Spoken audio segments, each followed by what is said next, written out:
Cléopâtre est sans doute la plus célèbre reine d'Égypte. Celle, tu sais pas forcément ce qu'elle a fait pendant son règne, mais tu sais qu'elle a un nez poteau, du point de vue de la loi, c'est certainement considéré comme une arme blanche. Cléopâtre, c'est la fille de Ptolémée XII.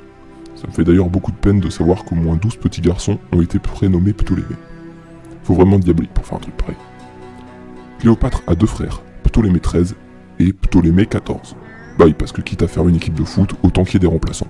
En plus, ils ont déjà un numéro derrière leur nom, pratique pour floquer les maillots.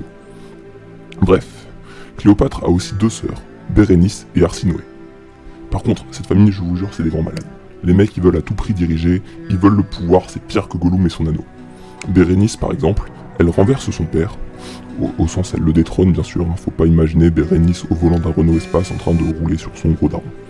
À peine elle a pris le pouvoir que papa Ptolémée XII reprend sa place et fait exécuter sa propre fille. Je l'avais dit qu'il rigolait pas, je l'avais dit. Revenons-en à Cléopâtre. En 51 avant notre ère, elle succède à son père, normal. Mais elle est forcée de se marier avec son frère, Ptolémée XIII, comme ça, il règne conjointement. Pas bête, hein. Vous trouvez ça très con? Ouais, moi aussi. C'est juste un coup à faire sombrer une lignée, ça. On va juste se retrouver avec le petit Ptolémée 21 plutôt que prévu, là. Le truc, c'est que des conseillers décident d'évincer Cléopâtre du pouvoir, en prétendant qu'elle voudrait faire assassiner son frère et son mari, qui sont la même personne, hein, on le rappelle. Donc elle est forcée de s'exiler. Puis t'as Jules César qui débarque. Donc Cléopâtre tente de se rapprocher de lui pour le convaincre de l'aider à reprendre son trône. On dit même que pour le rencontrer, elle se serait dissimulée dans un tapis, apporté comme un présent de sa part à César. Le Romain accepte, mais cela crée un conflit entre les soutiens de Ptolémée XIII et ceux de Cléopâtre. En 47 avant notre ère, une grosse bataille a lieu sur le Nil. Ptolémée XIII se noie. Voilà, c'est tout, ouais, c'est un peu décevant. Bref. Cléopâtre récupère son trône, mais est cette fois forcée d'épouser son autre frère, Ptolémée XIV. Alors, je pense qu'il y a un truc qu'on nous a pas dit. Ma théorie, c'est que les pharaons, ils avaient peut-être des ancêtres dans le 6-2. Bon, là vous vous dites certainement, on peut difficilement faire pire quand même. Petit joueur. Cléopâtre, au moment de son mariage, elle avait 22 ans. Et son frère, bah il en avait 13.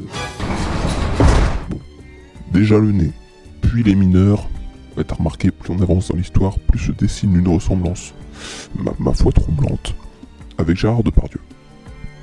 Entre-temps, Cléopâtre devient l'amante de Jules César et a un fils, Césarion. Elle est toutefois très critiquée à Rome. On pense qu'elle veut corrompre César. On la traite de reine putain et on la ridiculise autant que possible. Alors, on est d'accord, faites pas ça à la maison, faut pas. Mais bon, faut dire que la première fois qu'elle a rencontré César, c'était caché dans un tapis pour le séduire, à ce qui paraît complètement nu. Tuto comment enterrer sa réputation en 3 étapes. Bref. En 44 avant notre ère, Cléopâtre fait assassiner son second frère et second mari, c'est toujours la même personne, en pratique, et prend le pouvoir seul.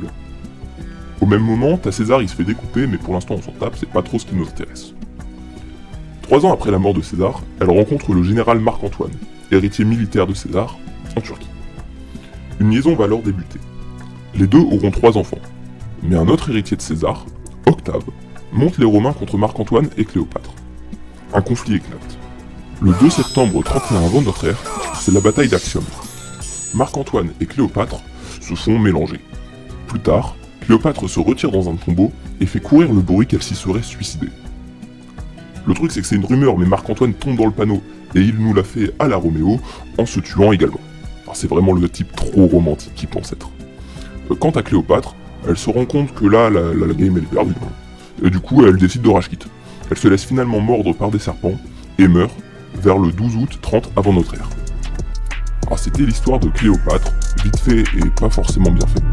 J'espère que ça vous aura plu, si c'est le cas, n'hésitez pas à laisser un commentaire, un like et à vous abonner, ça soutient.